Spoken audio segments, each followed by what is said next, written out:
মাদ্রাসা শিক্ষকদেরকে মানুষ বানিয়ে রাখা হয়েছে। ওনারা কথা বলবে মাহফিলে, কিন্তু টকশুতে না। আলাইকুম রহমতুল্লাহি ওয়া বারাকাতুহু। আমরা জুলাই পূর্ববর্তী সময় থেকে আমরা যারা এই প্রজন্মের মানুষ আছি,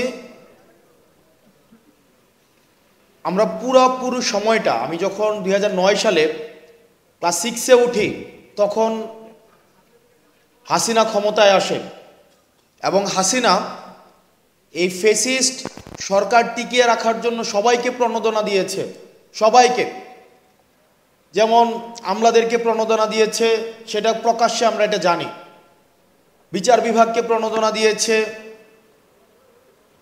আমরা দেখছি যে মিলিটারিকে প্রণোদনা দিয়েছে। প্রণোদনার মধ্য দিয়ে উনি অপরাধ কার্যক্রমের বৈধতা উৎপাদন করেছে।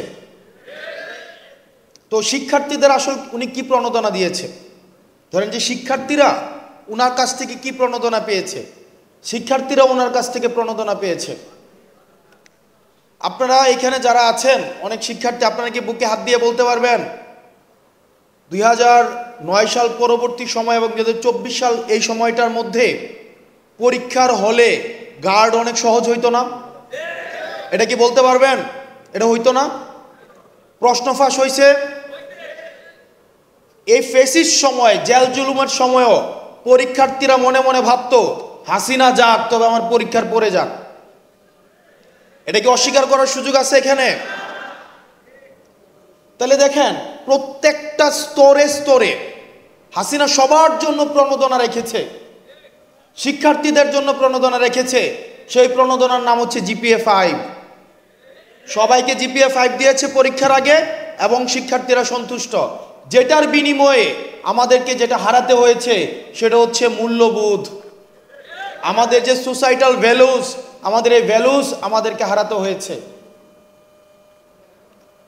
এবং সমাজের মধ্যে এক ধরনের আপনার বিভাজনের ইচ্ছাকৃতভাবে টিকিয়ে রাখা হয়েছে। আপনাদের মাদ্রাসা শিক্ষকদেরকে মানুষ বানিয়ে রাখা হয়েছে। একটু মানুষ, তবে লেস দেন মানুষ। বুদ্ধিজীবী, তবে লেস দেন বুদ্ধিজীবী। ওনারা কথা বলবে মাহফিলে, কিন্তু টকশুতে না। কারণ বুদ্ধিজীবী বলতে আমাদের মাথায় যেই ছবিটা আসে, যেই আমাদের চরিত্রটা আসে, চিত্রটা আসে, সেটার মধ্যে হচ্ছে দাড়ি টুপিওয়ালা মানুষ নাই। এটা আমাকে কম্প্রোমাইজ করতে হয়েছে ফেসিবালদের বিনিময়ে, জিপিএ 5-এর বিনিময়ে এবং বিভিন্ন সরকারি প্রণোদনার বিনিময়ে। আপনারা অস্বীকার করতে পারবেন যে আপনাদেরকে বিভিন্ন সরকারি প্রণোদনা দেওয়া হয় নাই? অস্বীকার করার কোনো সুযোগ নাই। এই ফেসিবাদের শিক্ষার্থীরা প্রণোদনা দিয়েছে। এই প্রণোদনার, আমি যদি বলি, ঘুষ দিয়েছে, শিক্ষার্থীদেরকে ঘুষ দিয়েছে এবং সেটার বিনিময়ে আমাদেরকে মূল্যবোধে আমাদেরকে কম্প্রোমাইজ করতে হয়েছে। আমরা যদি ছোটবেলায় যাই, আপনি কালচারটাকে কিভাবে এখানে নষ্ট করা হয়েছে আপনি দেখেন। একটা সময়ে আমরা যখন ক্লাস 2-3-তে পড়ি বা তারও আগে, কিছুক্ষণ আগে সালাউদ্দিন আহমেদ সাহেবের সাথে আমার কথা হচ্ছিল একটা বিষয় নিয়ে, যে এই যে মক্তবের একটা কালচার ছিল আমাদের দেশে। সকালবেলায় প্রত্যেকটা পাড়া মহল্লায় একটা মক্তব কালচার ছিল না? এই কালচারটা কিন্তু আবার চেঞ্জ হয়ে গেছে। এটা কিন্ডারগার্টেনের মধ্য দিয়ে এটা প্রতিস্থাপিত হয়েছে। আমরা বলছি না কিন্ডারগার্টেনের শিক্ষা ব্যবস্থা কোনোভাবেই অনুপযোগী, অবশ্যই উপযোগী এবং প্রয়োজন, কিন্তু দুইটার ভারসাম্য রক্ষা করা যেত। আমরা দেখেছি হাসিনা বিভিন্ন সময়ে আমাদের দেশে অপসংস্কৃতি, এই দেশে বিভিন্নভাবে স্যাটেলাইট টেলিভিশন থেকে শুরু করে ভারতীয় গণমাধ্যমের থ্রুতে আমাদের দেশে ইনজেক্ট করেছে, পিনাট্রেট করেছে। বিভিন্ন সময়ে আমাদের সোসাইটিতে ইমব্যালেন্স ক্রিয়েট করেছে। আমাদের বাংলাদেশের মানুষের নিজস্ব সত্তা, সংস্কৃতি, আমাদের কৃষ্টি, কালচার, এগুলো আমাদের বাংলাদেশের মানুষের রয়েছে, কিন্তু এই বিষয়গুলো কম্প্রোমাইজ করেছে। আমরা এই জায়গা থেকে, আমরা এই সরকার এবং পরবর্তীতে যারাই সরকারে আসুক না কেন তাদের প্রতি, এবং আমরা যদি সরকার গঠন করতে পারি, আমাদের পলিসিতে আমরা এমন সব পলিসি নিব শিক্ষা ব্যবস্থাকে ঢেলে সাজানোর জন্য, যেই শিক্ষা ব্যবস্থার মধ্যে অবশ্যই প্রাসঙ্গিকতা থাকবে। প্রাসঙ্গিকতা, রিলিভেন্স। কিসের রিলিভেন্স? Cultural relevance. আমি এমন কোনো শিক্ষা ব্যবস্থা আমি বাংলাদেশে ইন্ট্রোডিউস করতে পারবো না যে শিক্ষা ব্যবস্থা আমার কালচারের সাথে ইনঅ্যাপ্রোপ্রিয়েট। আমার কালচারকে যদি ধারণ না করতে পারে, আমার সংস্কৃতিকে যদি ধারণ না করতে পারে, আমরা সেই শিক্ষা ব্যবস্থা বাংলাদেশে আমরা ইন্ট্রোডিউস করতে পারবো না।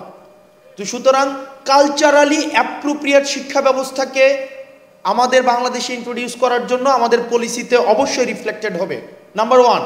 নাম্বার 2, আমাদের দেশে দেখেন আমাদেরকে অসাম্প্রদায়িক বানানোর চেষ্টা করা হয়েছে দীর্ঘ 15-20 বছর ধরে।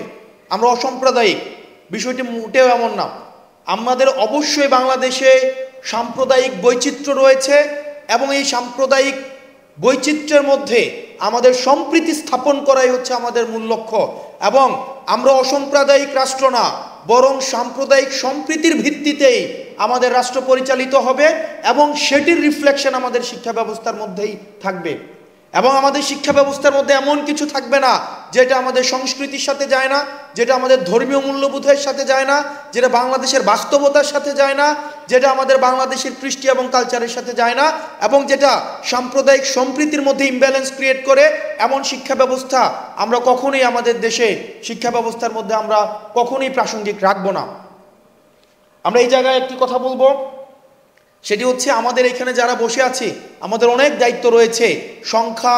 আমাদেরকে সংখ্যায় আমরা মুসলমান অনেক বেশি, বাংলাদেশে মুসলমান বেশি না সংখ্যায়? সুতরাং দায়িত্বটা আমাদের বেশি, আমাদের দায়িত্বটা অনেক অনেক বেশি। আপনি সংখ্যাগুরু সংখ্যায়, কিন্তু আপনার দায়িত্ব হবে সংখ্যাগুরু। আমাদের দেশে অনেক সম্প্রদায়ের লোক আছে না, অনেক সম্প্রদায়ের মানুষ আছে না। আমরা এক্সাম্পল, চলেন আমরা একসাথে একটা উদাহরণ তৈরি করি, সারা পৃথিবীর সামনে একটা উদাহরণ তৈরি করি। এবার পূজা আমরা উদাহরণ তৈরি করেছি, আমাদের হাতেই হচ্ছে যারা তথাকথিত আমরা তাদেরকে সংখ্যালঘু মনে করি না, তারা বাংলাদেশের আমাদের ইন্টিগ্রাল একটা পার্ট, অবিচ্ছিন্ন একটা অংশ, তারা আমাদের কাছেই সবচেয়ে বেশি নিরাপদ। ভারত বারবার তাদেরকে দেখানোর চেষ্টা করেছে, বিভিন্ন সময় হাসিনার সময় দেখানোর চেষ্টা করেছে হাসিনা ছাড়া নাকি মাইনরিটিরা বাংলাদেশে নিরাপদ নয়, কিন্তু আমরা উদাহরণ তৈরি করতে পেরেছি হাসিনা ছাড়াই আমাদের কাছেই যারা সংখ্যালঘু রয়েছে তারাই সবচেয়ে বেশি নিরাপদ। এবং ভারত আমাদের কাছে এসে শিখতে পারে, আমাদের বাংলাদেশ হচ্ছে একটা টেক্সট বুক এক্সাম্পল তৈরি হয়েছে সংখ্যালঘুদের নিরাপত্তা কিভাবে নিশ্চিত করতে হয়। আমরা ভারতকে আমন্ত্রণ জানাবো, বাংলাদেশে এসে দেখে যান কিভাবে সংখ্যালঘুরা তাদের যেই মানবিক অধিকার, তাদের যে সাম্প্রদায়িক অধিকার নিয়ে মর্যাদার সাথে বাংলাদেশে বসবাস করতে পারে। এবং এই বিষয়গুলোই আমাদের শিক্ষা ব্যবস্থা, সামগ্রিক জীবন ব্যবস্থা, আমাদের সামাজিক ব্যবস্থার মধ্যে আমরা ইনক্লুড করব ইনশাআল্লাহ। আপনারা ভালো থাকবেন, সুস্থ থাকবেন, আপনাদের সাথে দেখা হবে আমাদের এই বাংলাদেশ তৈরি করার পথে। আমরা সবাই একসাথে আমরা এই বাংলাদেশটা গড়ে তুলব। আসসালামু আলাইকুম ওয়া রাহমাতুল্লাহি ওয়া বারাকাতুহু।